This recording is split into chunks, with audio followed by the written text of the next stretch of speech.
তুমি কথা বলবে? হ্যাঁ বলবো, আমি বলবো। বলো, কি বলতে চাও? কি বলতে চাও? ভালো আছেন বন্ধুরা? হ্যাঁ, তুমি বলো। হ্যাঁ আপনারা ভালো আছেন, আপনারা ভালো থাকবেন। হ্যাঁ, তোমার নাম কি? বুঝেন? হ্যাঁ, মিজান। এটার ভিতরে গেছো কখনো? আমি গেছি। গেছো? ওর ভিতরে কি হ্যাঁ আছে? আমিও গেছি। শিয়াল আছে, বাঘ আছে। শিয়াল বাঘ আছে? ট্রেন নাই? বাঘ নাই, বাঘ নাই। হ্যাঁ, বাঘ নাই। বাঘ নাই? অনেকগুলো ভূত আছে। ভূত আছে না? এই যে এটি সেই রেলের কারখানা। আসলে আমার অনেক দিনের শখ স্বপ্ন সবই ছিল যে এটার ভিতরে ঢুকবো, কিন্তু আসলে দুঃখের বিষয় ঢোকা হচ্ছে না, যেহেতু অনুমতি নাই এখন। পুরাটাই বন্ধ। তো অন্য কোনো এক সময় ঢুকবো এবং ঢুকে দেখবো।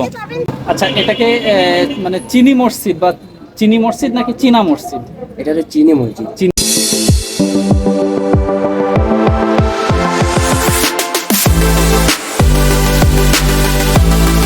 সৈয়দপুর আসার পরে এখানে খাওয়া দাওয়া করলাম। আর খাওয়া দাওয়া করে এখন পুরা সৈয়দপুর শহরটা ঘুরবো। আর এই ঘোরার জন্য আমার এক মামা আমাকে হেল্প করছে, আমার সঙ্গে করে নিয়ে যাচ্ছি।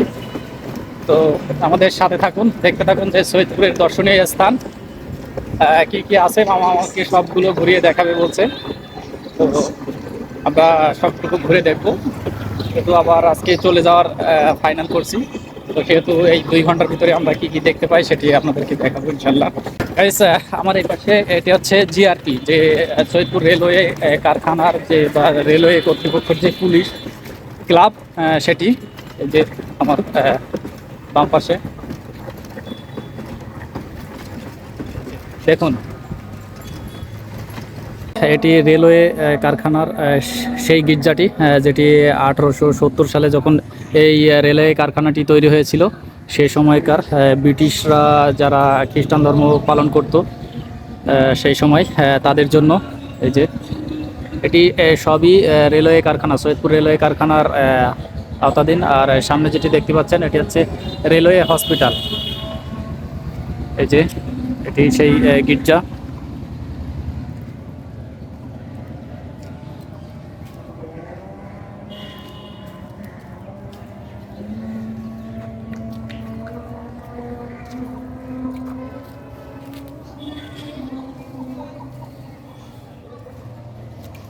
এই যে গাইস দেখুন কত সুন্দর গির্জাটি। গাইস, আর আমার এই মামা ঘোরাই নিয়ে বেড়াবে। মামা, আপনি আজকে আমাকে কোথায় কোথায় নিয়ে যাবেন? এই সত্যি বেড়াই নেবো আপনাকে। এই সৈয়দপুরের রেলওয়ে কারখানার বা সৈয়দপুরের যত দর্শনীয় স্থান আপনি আমাকে ঘোরাই নিয়ে যাবেন। জি জি। এই যে মামার দেশে আসছি, তার সঙ্গে কথা বলে তার আন্তরিকতা, মানে সৈয়দপুরের মানুষের আন্তরিকতা দেখে সত্যিই প্রথমে ভালো লেগে গেছে। দ্বিতীয় কাউকে খোঁজা লাগেনি। যে অনেক জায়গায় গেলে হয়, বাংলাদেশের তো অনেক জায়গায় বেড়ানো হয়, বার্গেনিং করা লাগে মানুষের সঙ্গে, খোঁজা লাগে যে একজন থেকে আরেকজন, আরেকজন থেকে আরেকজন। কিন্তু ওনার সঙ্গে কথা বলার পরে দ্বিতীয় খোঁজা লাগেনি যে আরেকজনের সঙ্গে যাব। তো আসলেই সৈয়দপুরের বা উত্তরবঙ্গের মানুষের মানসিকতা অনেক ভালো। হ্যাঁ, তো ঠিক আছে মামা, আমরা এখন যাই। এই যে সামনের এটি সৈয়দপুর রেলওয়ে স্টেশন। আর এই যে এখানে একটি কোচ নিয়ে এসে রেখে দিচ্ছে।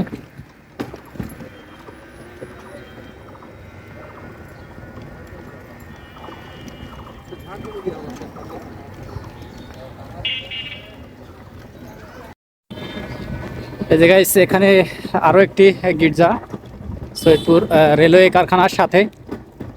এই যে দেখুন।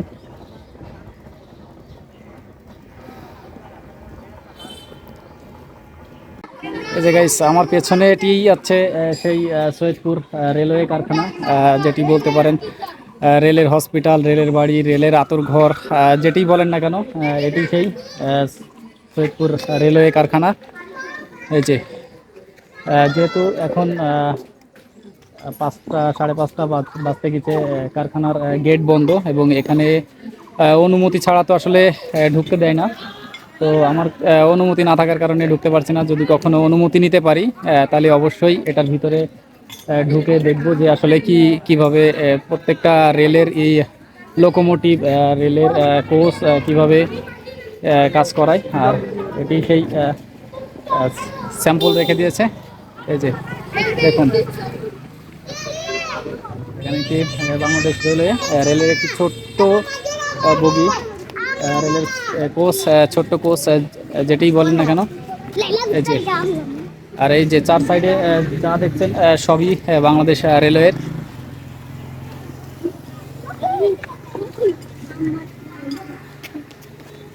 এই যে রেলওয়ে কারখানার ভিতরে। এটা দিয়ে কথা হতে পারে। হ্যাঁ, তুমি কথা বলবে? হ্যাঁ বলবো, আমি বলবো। বলো, কি বলতে চাও? কি বলতে চাও? ভালো আছেন বন্ধুরা? হ্যাঁ, তুমি বলো।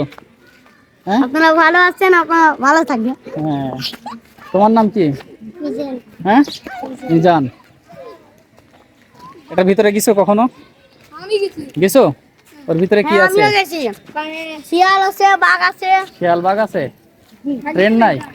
বাঘ নাই, বাঘ নাই। হ্যাঁ, বাঘ নাই। বাঘ নাই? অনেকগুলো ভূত আছে। ভূত আছে না? এই যে এটি সেই রেলের কারখানা। আসলে আমার অনেক দিনের শখ স্বপ্ন সবই ছিল যে এটার ভিতরে ঢুকবো, কিন্তু আসলে দুঃখের বিষয় ঢোকা হচ্ছে না, যেহেতু অনুমতি নাই এখন, পুরাটাই বন্ধ। তো অন্য কোনো এক সময় ঢুকবো এবং ঢুকে দেখবো। হ্যাঁ ঢুকতে পারবেন। গাইস, এটি সৈয়দপুর রেলওয়ে কলোনি। এখানে রেলের অনেক কর্মচারী কর্মকর্তারা থাকেন। এর আশপাশে অনেক কলোনি আছে, রেলওয়ের আওতায় অনেক রেলের কলোনি আছে।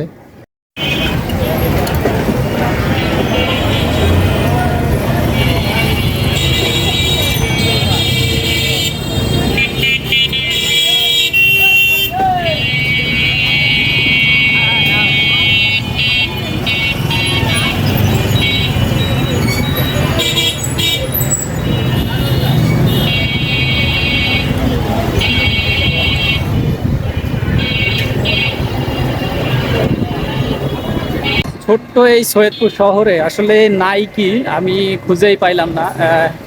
এটি রংপুর বিভাগের নীলফামারী জেলার সৈয়দপুর থানা, যেটি সৈয়দপুরে এই নীলফামারীর সব থেকে ছোট থানা বা পৌরসভা যেটাই বলেন, সৈয়দপুর। এখানে এয়ারপোর্ট, ক্যান্টনমেন্ট এবং রেলওয়ে কারখানা সবই আছে। আর সৈয়দপুর এটি মূলত 1905 সালে সৈয়দপুর থানা প্রতিষ্ঠিত হয়। আসলে সৈয়দপুরের একটা নামকরণ আছে, ভারতের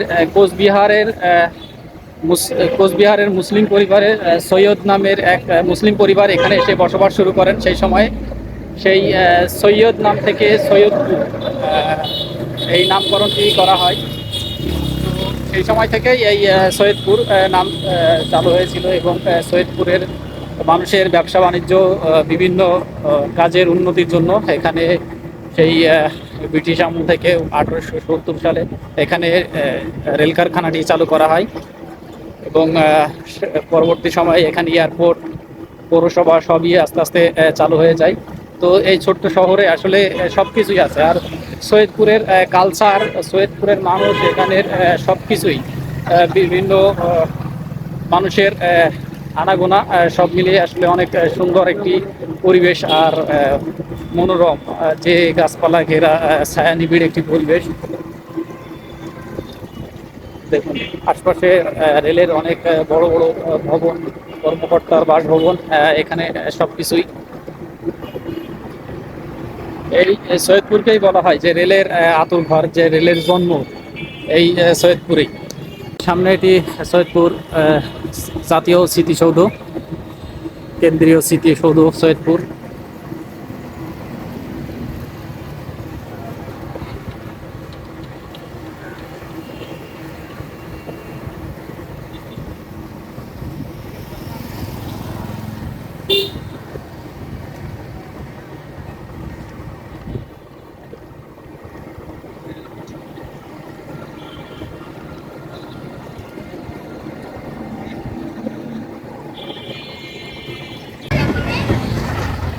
এই যে সৈয়দপুর সরকারি বিজ্ঞান কলেজ।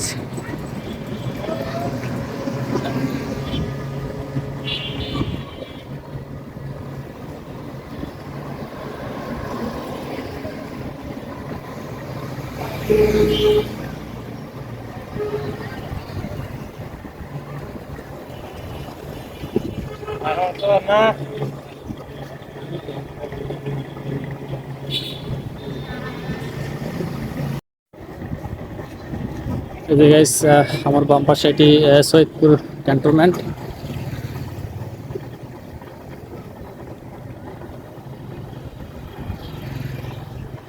এই যে ক্যান্টনমেন্টের মেইন গেট।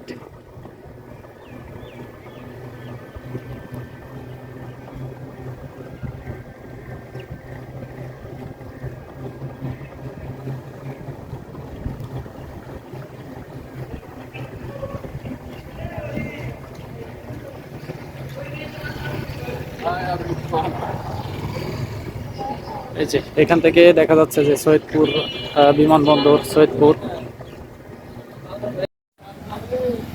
আহ, এই যে গাইস, এটি সৈয়দপুর বিমানবন্দর। এই যে, আর বিমানবন্দরের চারপাশটি অনেক সুন্দর। এই যে দেখুন, এটি এটি মেন গেট। এখান দিয়ে সেই এই যে গাইস, সৈয়দপুর বিমানবন্দর উত্তরবঙ্গের একমাত্র সৈয়দপুরেই। রাস্তার দুই সাইডে আসলে অনেক সুন্দর গাছপালা এবং পরিবেশটাও অনেক ভালো। যারা বিমানে আসতে চান, ট্রেনে আসতে চান, ট্রেনে আসতে পারবেন। সৈয়দপুরে বিমানে আসতে চাইলে বিমানে আসতে পারবেন। সো গাইস, আসলে ভাগ্যে না থাকার কারণে কোনো একটি বিমান উড়া বা নামা দেখতে পাইলাম না, যেহেতু এখন কোনো ফ্লাইট নাই এর জন্য। আর এই যে পেছনে পুরা সৈয়দপুর এয়ারপোর্ট দেখা যাচ্ছে, মেন গেটটি। তো ছোট শহর হিসাবে এত কিছু আসলে আশা করিনি। তো অনেক সুন্দর এবং অনেক পরিপাটি একটি শহর। দেখুন কত সুন্দর এরিয়া এবং কত সুন্দর জায়গা।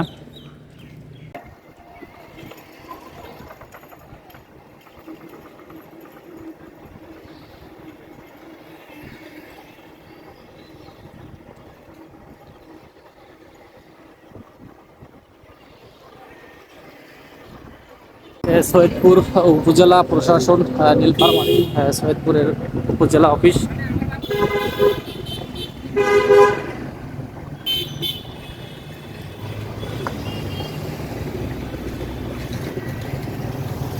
আমার সামনে যে রোডটি দেখতে পাচ্ছেন এবং এই রোডটি পেছন দিকে সৈয়দপুর এবং সামনের দিকে ঢাকা রংপুর যে হাইওয়ে রোডটি, সেটি সামনে।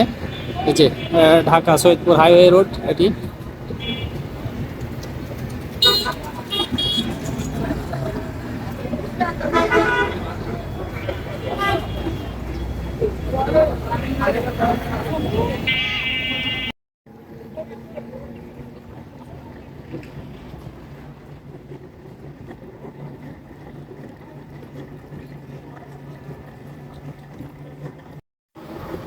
এই যে গাইস, এটি হচ্ছে সৈয়দপুর নীলফামারী হাইওয়ে। এটি দিয়ে সৈয়দপুর, নীলফামারী, রংপুর তো যাওয়া যায় না। রংপুর ওই সাইডে। এটি সৈয়দপুর নীলফামারী হাইওয়ে। উত্তরবঙ্গের কেউ যদি আমার এই ভিডিওটি দেখে থাকেন, তো আমাকে ইনফর্ম করবেন, কমেন্টে জানাবেন যে আমি এই উত্তরবঙ্গে আর কোথায় কোথায় ঘুরতে পারি, বা এই সৈয়দপুরের কোন জায়গা আমার মিস হয়ে গেল, সেটা অবশ্যই কমেন্টে জানাবেন। আর অবশ্যই চাইবো যে উত্তরবঙ্গের যেই এই ভিডিওটা দেখবেন অবশ্যই আমার চ্যানেলটি সাবস্ক্রাইব করবেন, এবং ফেসবুক থেকে যারা দেখবেন তারা অবশ্যই ফলো করবেন। এবং এই উত্তরবঙ্গের মানুষের ভালোবাসা আসলে ভোলার নাই, যে ভালোবাসা পেয়েছি আজকের এই কয়েক ঘন্টায়। তো অনেক ভালো লাগলো। তো অবশ্যই উত্তরবঙ্গের মানুষ সবাই আমাকে সাপোর্ট করবেন, কমেন্ট করবেন, এবং লাইক শেয়ার করে সাবস্ক্রাইব করে চ্যানেলটি সাবস্ক্রাইব করে সাথে থাকবেন। গাইস, এটি সেই নীলফামারী জেলার সৈয়দপুরের বিখ্যাত চিনি মসজিদ, যেটি 1863 সালে নির্মাণ করা হয়েছিল। কথিত আছে যে এখানকার দুই ধনাঢ্য ব্যক্তি অনেক দূরে যাইতো নামাজ পড়তে, এজন্য তারা এখানে একটি মসজিদ নির্মাণ করেন এবং মসজিদের নাম দেওয়া হয় চিনি মসজিদ। চিনি মসজিদ নাম দেওয়ার কারণ, এই মসজিদের দেয়ালে যত চীনামাটি আছে, সকল চীনামাটি সেই সময় কলকাতা থেকে থালা-বাসন ভাঙ্গা, চীনামাটির থালা-বাসন ভাঙ্গা নিয়ে এসে প্রত্যেক টুকরা এই মসজিদের দেয়ালে গেঁথে দেওয়া হয়, এবং সেখান থেকে এই মসজিদের নামকরণ করা হয় চিনি মসজিদ। ভাইয়ার নামটা কি? আমার নাম মোহাম্মদ জাকির আত্তারি। আচ্ছা, এটাকে মানে চিনি মসজিদ বা চিনি মসজিদ নাকি চীনা মসজিদ? এটা হচ্ছে চিনি মসজিদ। চিনি মসজিদ, আসলে নামকরণটা কেন এখানে চিনি এটা মসজিদ? এখানে যে নিচু একটা যে আছে না, এটা হ্যাঁ, হলো হ্যাঁ। আমাদের আগের জামানার চীনামাটি যে আছে না, চীনামাটি। চীনামাটি তৈরি আছে এটা, ও আচ্ছা। তাই এটার নাম এখন চিনি মসজিদ রাখা হয়েছে। আপনি এখানকার স্থানীয় এখানে? জি, আমি স্থানীয়। এই যে গাইস, আমরা আমাদের এই ভাইয়ের কাছ থেকে, স্থানীয় ভাই, ওনার কাছ থেকে আসলে ডিটেলসটা জানলাম যে চীনা মসজিদটা আসলে কি কারণ। এই যে গাইস দেখুন, ছোট ছোট চীনামাটির দিয়ে তৈরি করা, চুনা পাথর দিয়ে, আর অনেক সুন্দর মসজিদটি আসলে বাইরে থেকে দেখলে আরো সুন্দর লাগে। এই যে দেখুন কত সুন্দর করে, কত নান্দনিক একটি দৃশ্য, সৈয়দপুরের একটি ঐতিহ্য।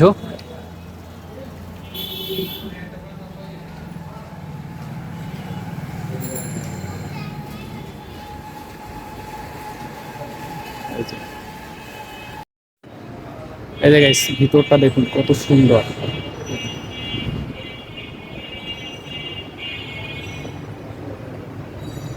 এই যে এখন মাগরিবের নামাজের সময় কাছাকাছি চলে আসছে, আর এই যে ছোট ছোট চীনামাটির দিয়ে তৈরি করা এই যে চীনা পাথর, আর আপনাদেরকে একটু বাইরের থেকে দেখাই।